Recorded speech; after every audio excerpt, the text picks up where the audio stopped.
I think it's actually a pretty good match. I didn't think this was going to match me out of the pan because that pan is so light. Hey guys, Leslie here, also known as Fresh Lengths, and welcome back to my channel. I hope you're all doing well.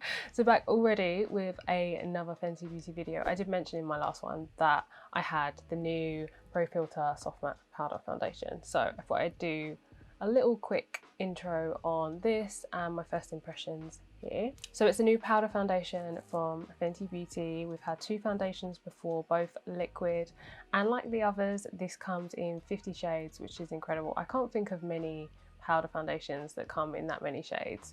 Probably just MAC actually. I can't think of any other brands. So it's the same shades as the two liquid foundations.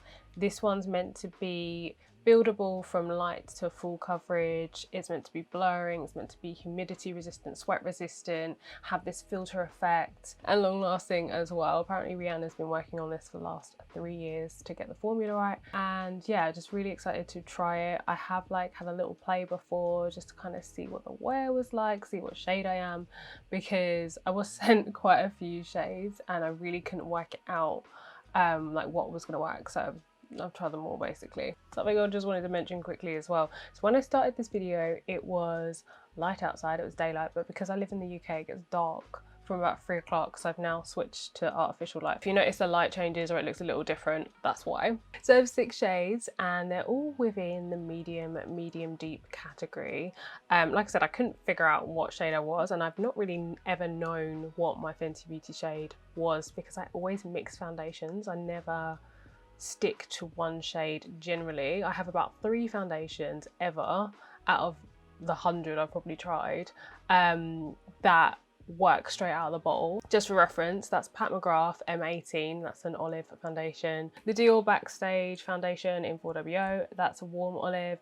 And then the Smashbox Studio Skin in 3.18, and again it's an olive undertone. So generally olive undertone foundations are my favourite, but I don't seem to see that many of them, or they're just not my depth in colour. So they might be olive undertone but they're too light or they're too dark. And that's kind of what I found with Fenty, so I've always mixed one of the lighter olives with one of the darker olives. But saying that, I'm so pale at the moment because I'm not going outside. I'm not seeing any sun. I need to go out more to actually get some sun, but there is not much sun in the UK at all. That 290 is actually a pretty good shade. In the pan it looks super light, but when you apply it, it doesn't look like that. But I have found that with Fenty products, like foundations particularly, that you put them on and they just look a little bit darker, or they need like a couple of seconds or so to actually kind of show what the true colour is. So I do have the shade 290 in both the liquid foundations as well, and then I swatched them all. So I put all the foundations on my hand. They're fairly consistent, though the bottom one does look very light. The bottom one's the hydrating. In the middle we've got the soft matte liquid, and then at the top we've got the soft matte powder. All this has proved is that I'm very pale at the moment. That's really depressing to look at, but I do think on camera I look slightly lighter.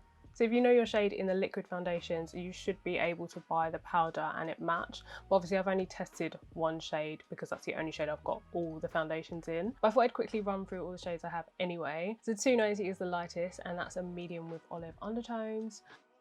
So next up is 310. It's another medium, but this time with warm golden undertones. And I also have 330, which is another medium with warm golden undertones. They're described exactly the same, but they are very different. 330 just has a slight more like yellow warmth to it, and it does apply slightly darker. I'll probably get away with using both of these shades, there isn't much between them. 340 is another medium, but this time with warm bronze undertones. So looking at it, 340 looks like my perfect match, but it's not. When I apply it's too dark. 345 again is something that I thought would match really well. So this one's for medium deep skin with olive undertones. Again, that's my perfect undertone, but it's a bit too dark for me at the moment. I think this will be my ideal summer shade when I eventually see some sun, I hope. And then 350 is the darkest shade I have, and that's a medium deep with warm neutral undertones. So you probably noticed that the packaging is very in keeping with other Fenty Beauty products. Got the white with the Fenty Beauty logo, very like compact, cute. I like the size of this. I like that there is a mirror as well. And then the foundation is 9.1 grams, so you get a good amount even though it's quite small. And then when you flip it up, you have your sponge underneath. I do like that they included a sponge. I think it's something that's really useful for touch-ups on the go, but for general everyday application, I'd probably stick with something like a brush or a beauty blender. This is me obviously after I've applied the foundation and applied a few things on top to get a full face. I will just jump straight into the application now, and then I'll come back to how I feel about it afterwards. So now for application, I don't have anything on my skin other than moisturizer, and then I put on some lip balm.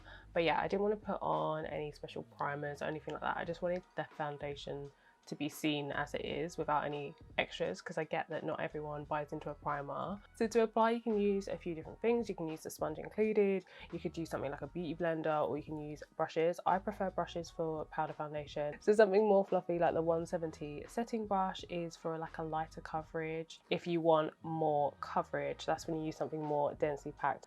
So this is the 115 Kabuki Buff foundation brush, and yeah, everything's just like densely packed, so you can really pack the foundation on. Having used both, I prefer to start with a lighter coverage, and then if I need more areas of more coverage, I'll go in with the Kabuki brush. So I'm going to use a sponge in the compact for one side, just so you can see what it looks like. So this is a good test patch because this part of my skin is dry, and it's also, you know, I've got pigmentation from a spot and then another spot brewing, so we'll see how well that covers. So I've got some on the sponge. Even on the sponge it looks a different colour, but let's see how this applies.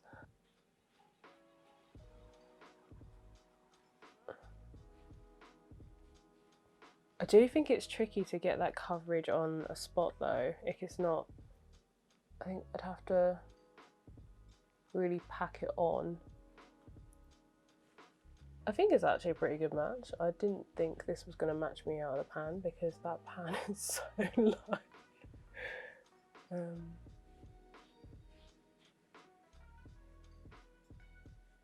I don't know if this sponge is meant to be wet.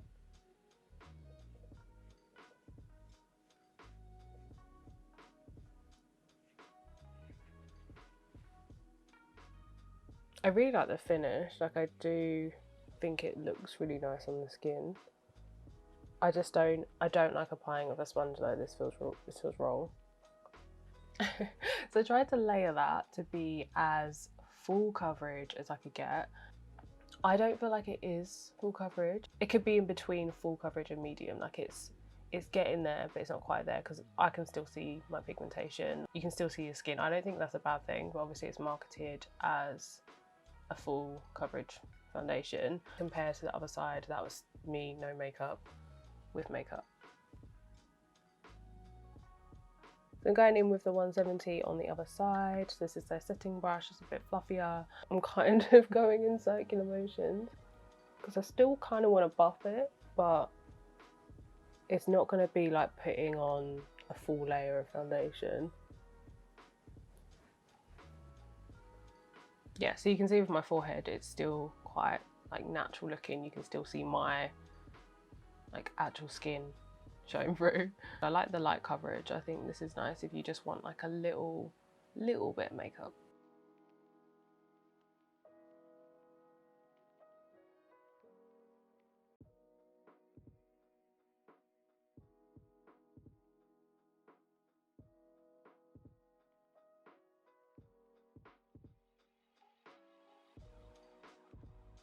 So this is with it all applied, and I really like how it looks. I really like the finish. I do think it has that kind of blurring, filtered effect. When you first put it on, it does feel dry because it's a powder foundation, but as it kind of melts into your skin, it has this like luminosity. So I get why they call it a soft matte. It is matte, but it's not like super matte. And obviously that will be enhanced by what primers you use, what product you've put underneath to moisturize, hydrate, etc. Because this part of my face is more pigmented from having the spot and having one like brewing underneath, and it's drier because just in general I've had a problem with this area of my face. I don't know what's going on, but I always have like dryness and like this flakiness here.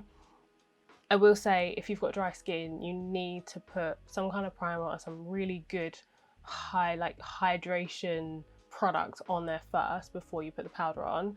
And also if you need to conceal, do that first, because I could put concealer on top and I felt like I had to layer it because there was still my spot showing through, and because I ended up laying quite a lot over the powder, it just didn't sit quite how I would want it. If you do want to put some kind of cream product over the powder, you obviously can, but you might have to use like a setting spray or something to kind of blend it all together, because I felt like when I first did it I just had a big patch that was really obvious where I put concealer.